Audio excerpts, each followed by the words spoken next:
This is the World Organic News podcast for the week ending 9th of May 2016. John Moore reporting. A short note to let you know how excited I am about a couple of upcoming podcasts. I'm currently editing some interviews with people in the field, walking the talk. They're shaping up as really interesting and informative. I'm hoping I'll have one ready by the end of the month, so stand by for those. This week's stroll through the blog worldorganicnews.com brought up a half dozen posts I think you'll enjoy exploring. Eat Once, Grow Forever is the title of a post by the blog Joy in a Bowl. It covers a range of vegetables ideal for cut and come again growing.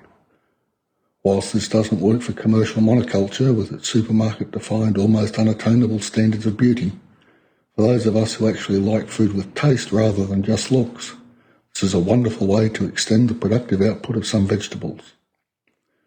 Brassicas are ideal for this, as are lettuce. A few summers ago, I had silver beet, where we picked the outer leaves as we needed them. The stem continued to grow, became woody and gnarled, but the leaves were just delicious. Click through to the blog and see for yourself. Links are in the show notes. Now to worm tea fertiliser. The blog Freedom Farm TV, a blog I'd recommend for you all, as their thing is permaculture and they cover a wide variety of ideas and techniques, have a post this week that covers worm tea fertiliser.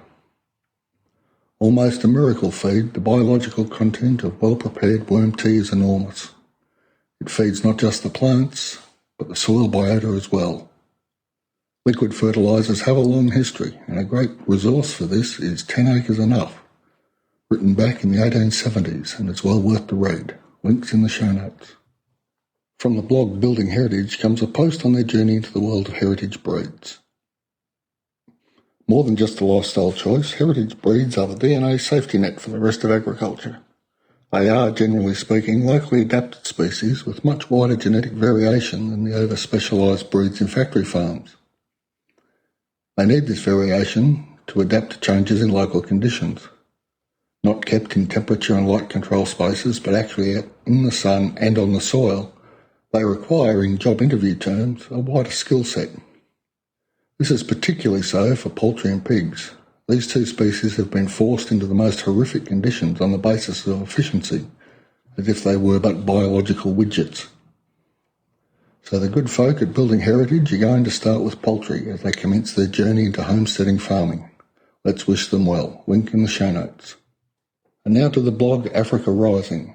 It delves into African soils, Ethiopian in particular, and the rate of soil erosion.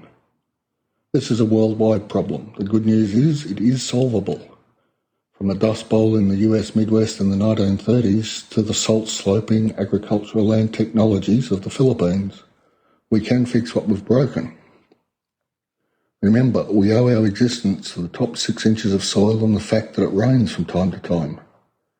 The amount of soil erosion in the Ethiopian highlands is staggering. We all have a responsibility to fix this, wherever we live. Link in the show notes. Following the African theme, we have a post from SciTech Africa, the pea-powered generator. Think local, act local. Doesn't get much more local than this.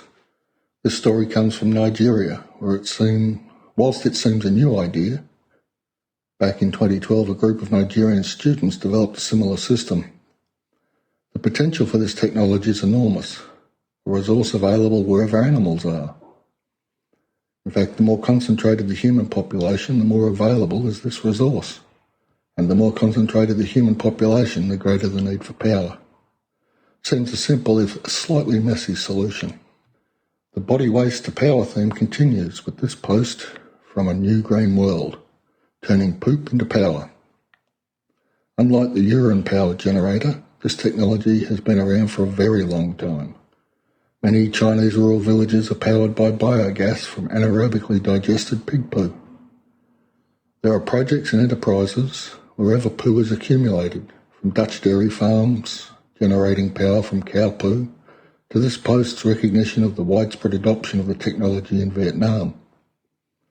The advantage is obvious. Local power, local poo, local food, all interconnected.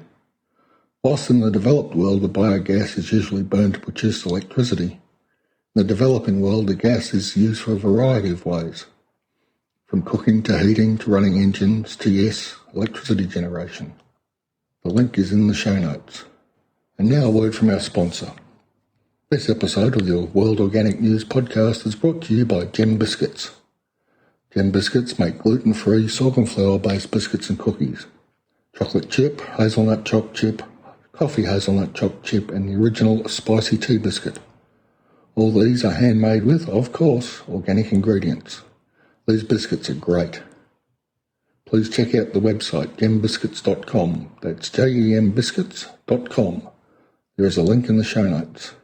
Now to this week's walk through part of the complete book of Self-Sufficiency by John Seymour. The section Skills and Craft. The great thing about this section is there is no requirement for landholding.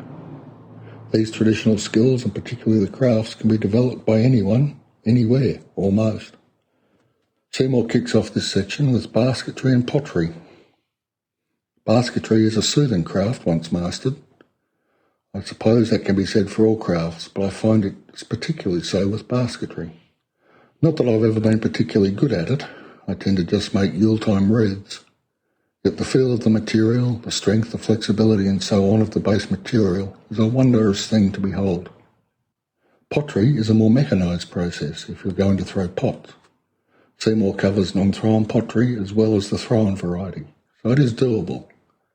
Pottery doesn't appeal to me as much as basketry, but I know individuals who have never touched potter's clay who turned out great items of beauty in no time at all.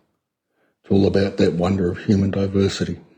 Next week, we'll look into textiles and fibres, animal and vegetable. Any suggestions, feedback or criticisms of the podcast or blog are most welcome. Email me at podcast@worldorganicnews.com. A transcript of each episode is available at the blog www.worldorganicnews.com under the tab Podcasts. Thanks for listening, and I'll be back in a week.